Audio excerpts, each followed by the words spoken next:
Hello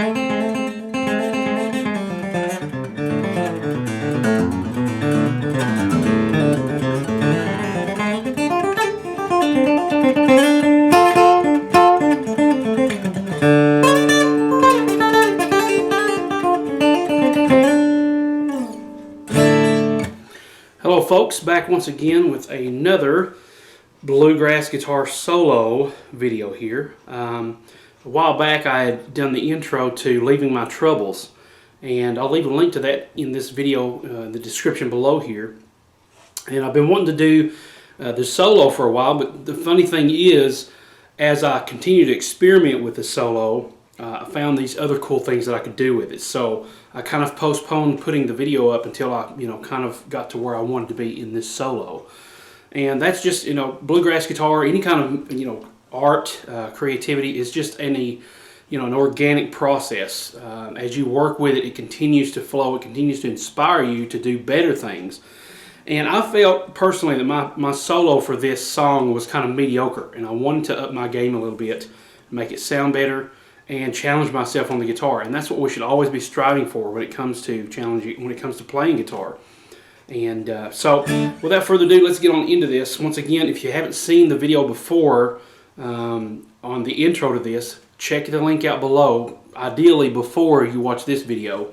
And on that video, when you see it, make sure to see if there's any links that you need to check out as well. For instance, there probably is a link to the actual song Leave My Troubles, and I'll probably leave a link to that in this video below as well. But anything associated with the intro or with this video, definitely check out the description area below, the show more area, so that you can get the whole ideal aspect, encompassing aspect of the this solo and this song. Once again, this is a song called Leaving My Troubles, and this is a song that I play with the Gilbert Family, and really enjoy playing this song. It's a fun song. It really gets you pumped up and ready to have a good time in the Lord. And so this starts out with, it's in the key of D.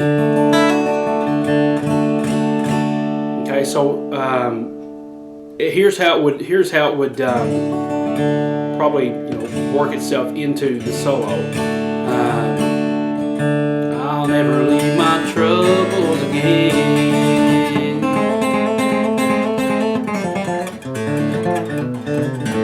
And it just keeps on going from there. Now, I think I started that a little late. I had too many of these. Okay, so I had a few of those that I didn't need that kind of overlapped. But on this, it's in D, and when you get ready to start the solo, I'll never leave my troubles again. So that's, again, is where it starts. So let's count those. I'm going to call them diddles. Okay, let's count these diddles. So, never leave my troubles again. 2, 3, 4, 5. So 5 of those. Okay, and then we automatically go into the... Okay, we'll start working on that, okay? So 5 diddles. 1, 2, 3, 4, 5. And then I'm just barring, the first fret, G and B strings, and I'm just hammering on to the 2nd fret, coming up on that B that I'm barring there. And then from there, we start working on that 1st fret pull-off, which I go in depth, in detail on my Bluegrass Guitar Essentials course, available at www.bluegrassguitaressentials.com. And to me, the 1st fret pull-off is really what kind of set things off for me. When I started really studying Tony Rice and Steve Kaufman and all those other people, I noticed that they used that 1st fret pull-off quite a bit for that really bluesy, minor sounding tone. For example, in the key of D. Okay, and that's basically what that beginning of that solo is it starts off with those diddles. That's basically a good standard lick, and that's a lick that I use, and I just build off that lick to create the rest, to build off that lick into the solo. So let's see what that is. And you'll hear this a lot in bluegrass, especially Tony Rice, when he just stays on one spot. Okay, so I don't do that. If you'll watch my lesson on YouTube on backtracking, if you'll do a search for backtracking in the search area of my channel, then I discuss some licks that are like that. So we're going to do a little, what I call a backtrack there. And that's basically going back to a note that you previously hit. So we hit that G string, hit that D string, back to the G string. And usually a backtrack involves an upstroke on that backtrack note. So we got 2 downs, pull off 1st fret, 3rd fret D, up on G. Pull off G, 3rd fret D, up on G. Then we're going to go back to that D, okay, and slide up. And then that's a downstroke and then an upstroke on the open D. And usually my 2nd finger comes on that 3rd fret A, pull off, back to D.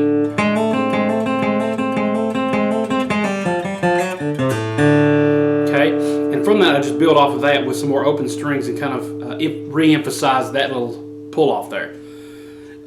Before I forget, if you have any problems with this and I'm not playing it slow enough, you can always slow the video down by clicking on the little cog icon, the little settings icon in YouTube online. Now it doesn't work on the YouTube app, it doesn't work on the Xbox app. You have to be online on a computer to see the actual YouTube video player, and then you can click on that settings icon and you can work on the speed playback, and you put it at 0.5 speed and it can go slower. That's how I learn a lot of stuff on YouTube, is by slowing things down. Okay, now after that we go back to that open A. And then we're going to skip over and hit an upstroke on the G, and then kind of reverse what we did. Instead of going up one, we're going to slide back. So we're going back to that D string, 3rd fret, slide back to that 2nd fret.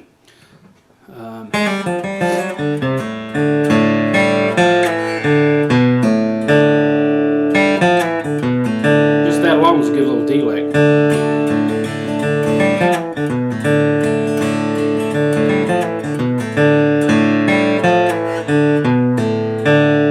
Okay, so the first time I pull off was a bluesy note, 3rd fret. The second time it's got a different sound, but the cool thing is I'm doing something very similar in the context of how my fingers are feeling this. So I'm not really doing anything different that my fingers would get confused about. So it's something along the same lines so that I can get away with that, because it's not the exact same thing. It's a little bit of a tweak, so I can get away with doing that and still look like I'm playing all these fast notes when it's just basically the same thing on a different fret. So let's go from the start where we're at here. 5 of those.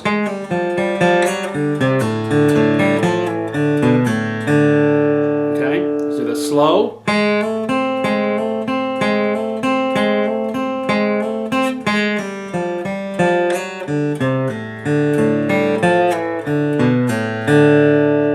Now, usually I would say put a downstroke on that last D, but we're going to come down on more of this lick here, so it falls on an upstroke there. That last D does. And the ideal thing is, now most of the time this doesn't work for me, but the ideal thing is to let that G string ring out so that you have that tension there. But most of the time I'm going so fast that my fingers don't have time to do that perfect arch so that I can leave that G string open. So you just have to work with what you got. Now after that we're going to go another pull off, so leave your finger in that area. Okay. And then just a standard D run. Excuse me. So that's what we got so far. And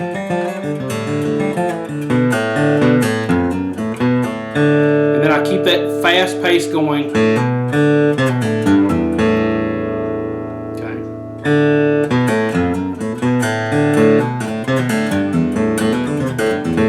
Let's see if that's what I do.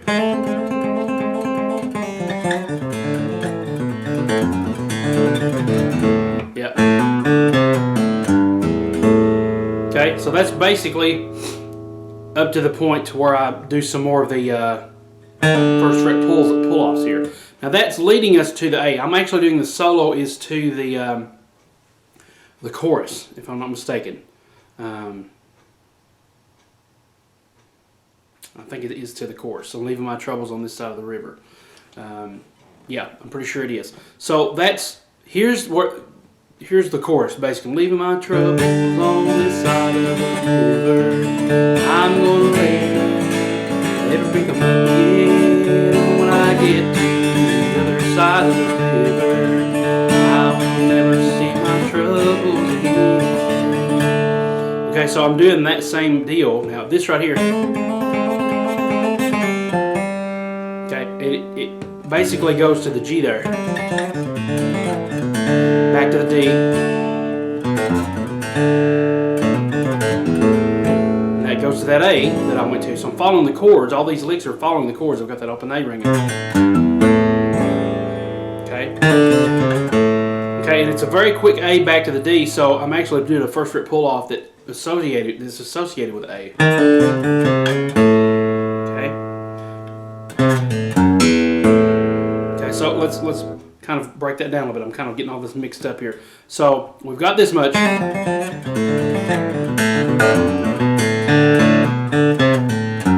I'll do that third fret with my third finger on the E. A little bend there. It's enough of a bend. It's a pull off, but I'm doing a little bit of a bend to it. Then first fret pull off while my fingers are the strings are ringing open. It allows my fingers to move around. Doing that off the D string, first fret. Another back track there. Third fret, aim for the third fret, ring finger, D string or A string, up on the D. And then another one of them slide forwards. If you'll notice, I'm not doing much of anything other than playing on the first, second, and third frets to get all this stuff happening, okay? Now here's the tricky part. This used to be something else. I don't even remember what I did now. I remember I did a lot of sliding up to the 5th and 7th fret areas to kind of basically work out of the B minor shape pentatonic. But now I've decided to add other things to that, and that's what this solo is all about, this video here. So we're going to go back to this. Okay,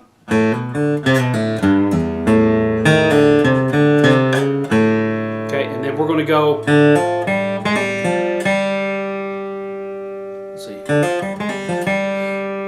And now instead of coming up to there, we're going to come up to the first fret. And this is where it gets kind of difficult. Well, more so difficult. Let's see. Then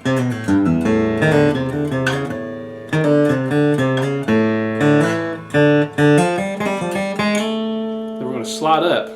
And then we're going to change our position, okay? Up to now we've been in box 2, if I'm not mistaken. Yeah, box 2 of the pentatonic shape. For D minor, actually.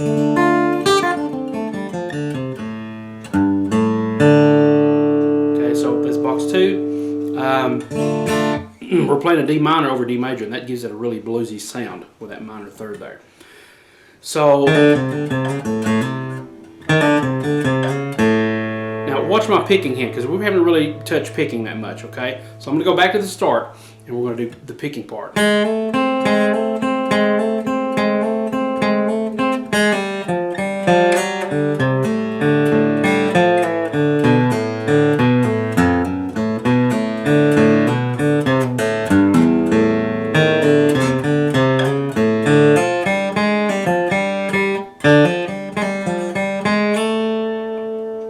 So back to that.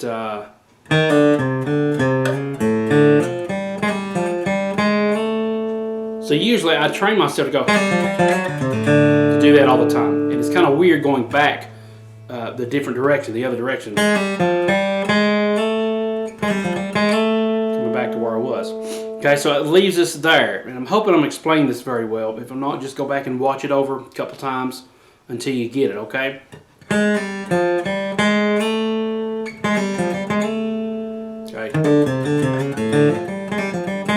So actually I don't hit that open G again. I just go straight from the first fret. Hit it there.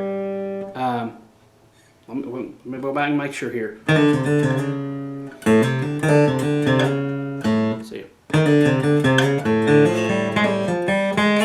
I do hit it open. Okay, now right here we're going to think of box 3, and that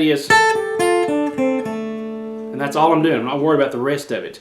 A lot of these, like I talk about in my Bluegrass Guitar Essentials course, using short scales. In other words, we're using part of a scale to be able to speed up our playing and get other places faster instead of having to think of the whole scale as in its entirety. So I'm sliding up now, and all I'm doing is walking up the steps of that scale.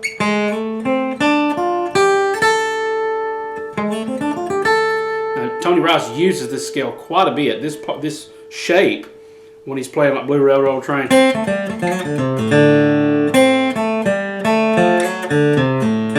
That's going into more of the lower area of the scale. If I went the complete scale, it would look like this. That's all we're using, but if I continue that,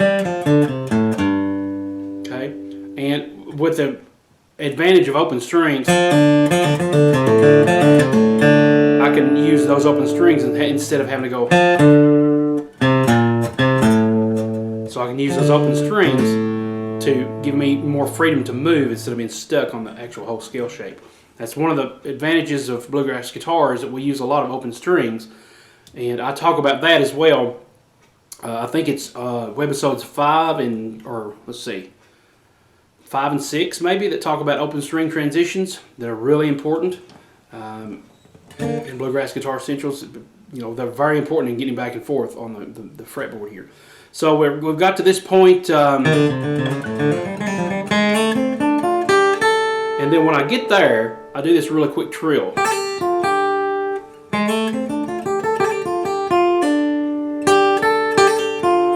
And that trill is a downstroke, and then a downstroke on that previous note on the 6th fret of the B string.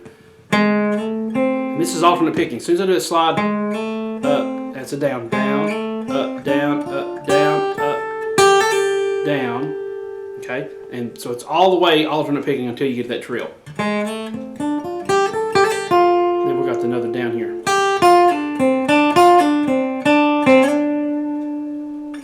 Let me do that fast so you can hear what that sounds like. Okay.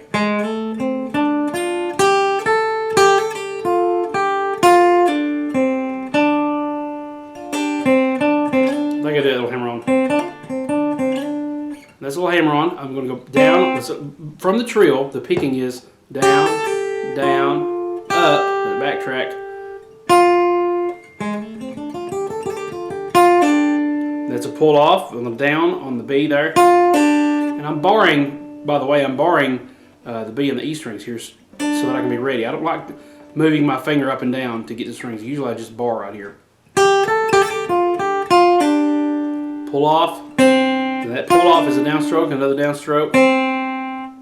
Upstroke on that B. A little trill there. Pull off, or hammer on, pull off. Down on the G again. Back up on that B. So we do that G to B thing twice. Once here. And then twice there. Let me do that a little faster so I can make sure that I'm telling you this right.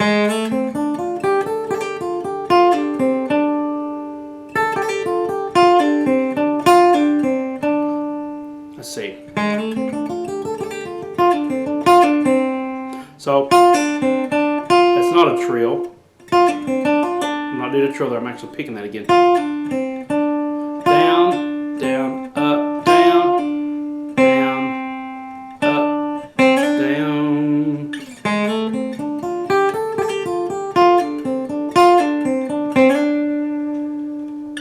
Okay. Let me do it in context so I can make sure I've got it right.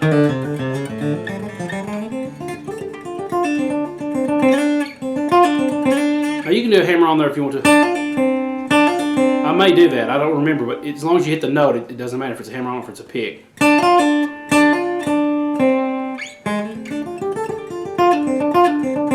think I actually do a hammer on. I do a hammer on and a pull off. Okay, let me do that lick very slow and then we can move on.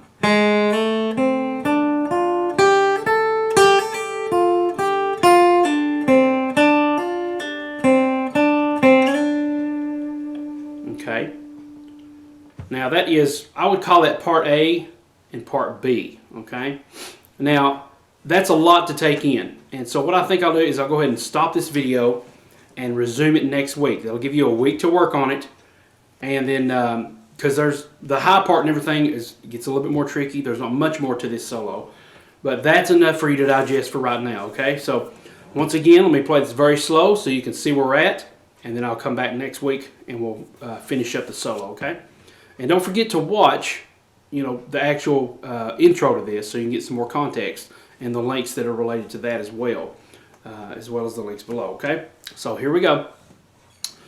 I'll never leave my troubles again.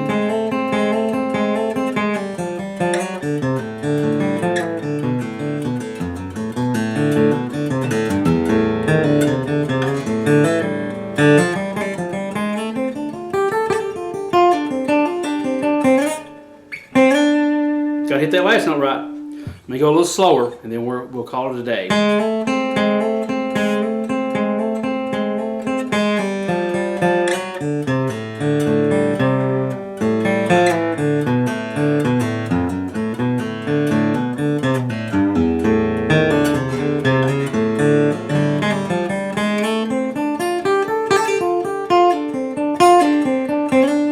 Now that time I picked it because I was doing it slow, but really I usually do hammer on.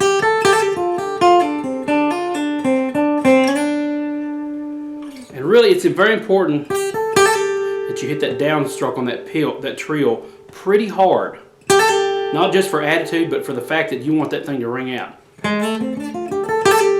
Because up to this point, believe it or not, when you're going this fast, you have to pick lighter than what you normally would. When you're practicing this slow, it's very good to really hammer down on that pick. And then when you play it faster, ease up on the pick. Sometimes it's kind of hardly audible when I play this. Okay, but it adds a little finesse, it adds a little subtlety, and you really want to slam down on that trill when you get there, okay? So we'll see you guys on the next video. Thanks so much for watching. Please subscribe, share, like, tell your friends about these videos. And definitely check out BluegrassGuitarEssentials.com, where you'll find even more great information like this, including tabs and diagrams, okay? Thanks so much for watching, guys. God bless you and your family and your playing, and keep playing bluegrass. Keep bluegrass alive, all right, guys? Thanks so much, and God bless.